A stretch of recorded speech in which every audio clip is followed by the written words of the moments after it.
5 ways or 5 paraan kung paano makakuha ng permanent resident visa dito sa Australia. Dahil kung may permanent resident visa ka dito sa Australia ay pwede kang manirahan or ika nga nila live, work, or even study indefinitely or kung hanggat kailan mo gusto. Nga pala, ako si Marvin at isa akong immigrant dito sa Australia. Kung bago ka pa lang sa aking channel ay nagsishare ako ng mga experience ko bilang isang immigrant. So, ano-ano nga ba tong 5 ways na to at paano ba makakuha ng permanent resident visa dito sa Australia?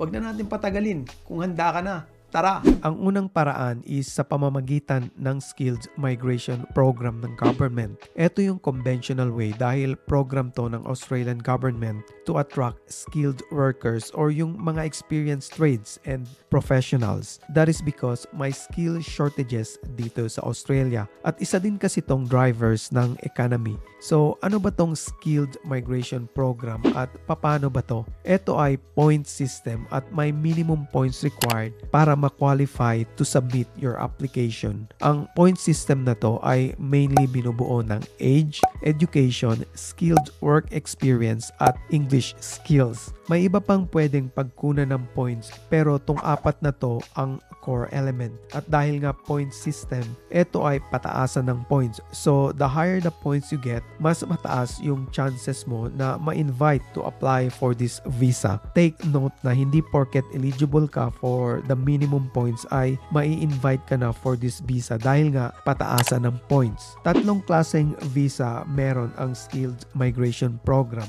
Ito yung Subclass 189 or yung Skilled Independent Visa, Subclass 190 or yung tinatawag na Skilled Nominated Visa. Ito ay nominated by state or territory. And yung Subclass 491 or yung Provisional Regional Visa. Kahalintulad to ng Subclass 190 nominated by state or territory. At ang pagkakaiba nga lang, ito ay Provisional Visa in regional areas or designated region up to 5 years. At pwede ka nang mag-apply ng permanent resident within 3 years. Sa mga visa na to, di mo na kailangan ng show money. Ang kailangan mo ay yung state or territory na magno-nominate sa'yo for subclass 190 and 491. Yung subclass 189 ay di mo kailangan ng nomination dahil skilled independent to. By the way, yung visa ko when I came here in 2018 is subclass 189. Paano kung di ka ma-invite dahil mababa yung points mo or hindi ka eligible for skilled migration program? Dito papasok yung pangalawang paraan, international student.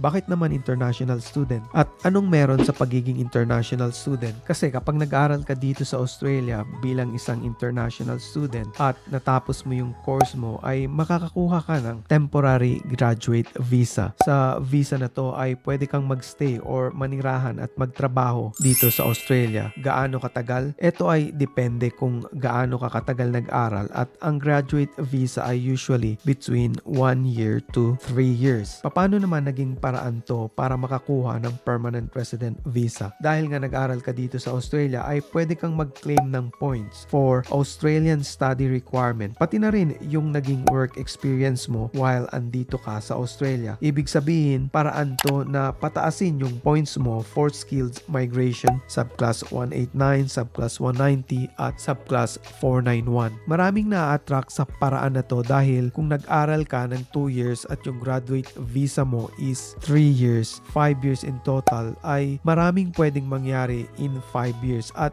dito papasok yung pangatlong paraan. Kung di ka ma-invite for skilled migration, ang isa pang paraan or yung pangatlong paraan para makakuha ng permanent resident visa is by company sponsorship or employer nomination. Ano ba ang company sponsorship? Ito ay yung company or employer mo ang mag-i-sponsor sa'yo for permanent resident visa. So, di mo na kailangan makipag-compete para pataasin yung points mo for skilled migration. At ang kagandahan pa nito dahil company sponsor at kadalasan nangyayari ay ang company or employer mo ang magbabayad ng visa fee. So, menos gastos na rin. Ngayon, paano ba to? Kadalasan sa mga company sponsored application ay yung mga andito na sa Australia. Wala pa naman kasi akong nabalitaan straight from overseas ways na nasponsoran for permanent resident visa at hindi justifiable lalo na for an employee. So ang nangyayari is yung company ay i-sponsoran ka muna ng work permit or working visa at kapag andito ka na sa Australia, nakapagtrabaho ka na sa employer mo at hindi budol yung skills mo, ay pwede ka nang sponsoran ng employer mo for a permanent resident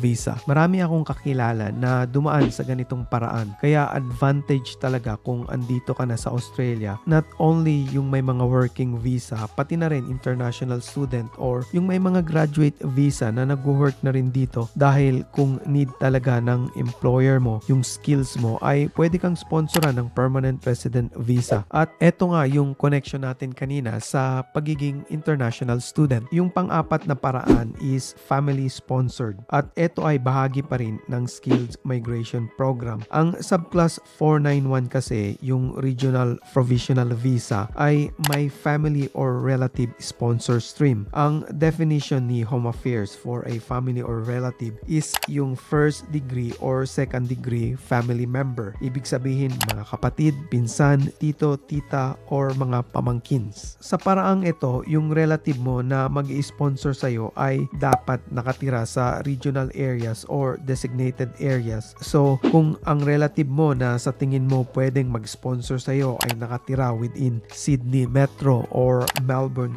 Metro, most likely ay di ka mai-sponsor dahil hindi regional designated areas ang Metropolitan Sydney at Melbourne. Dahil nga bahagi pa rin to ng skilled migration, kailangan mo pa rin ma-meet yung eligibility criteria katulad ng skills assessment at competent in English at syempre yung minimum points required. Ang panglima is yung prospective marriage or partner visa. Ang prospective marriage is sponsor ng boyfriend or girlfriend mo na Australian permanent resident or citizen at kayo ay may plano or nakatakda na ang inyong pagpapakasal. Kapag naikasal na kayo, ay pwede ka nang kumuha or mag-apply ng partner visa which leads to permanent resident visa. Sa paraan na to, pwede din kung andito ka na sa Australia at halimbawang nagsasama na kayo ng partner mo as de facto. Sa case na to, di mo na kailangan ng prospective marriage visa dahil pwede ka na for partner visa. So sa lahat ng mga paraan, ito yung pinakamadali at di lang madali, mabilis din yung visa processing.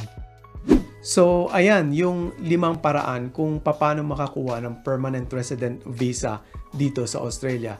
Sana nakatulong sa'yo at kung nagustuhan mo ang video na to, please like and share at kung di ka pa nagsasubscribe, please subscribe. Maraming salamat sa iyong panonood and see you in my next video. Bye!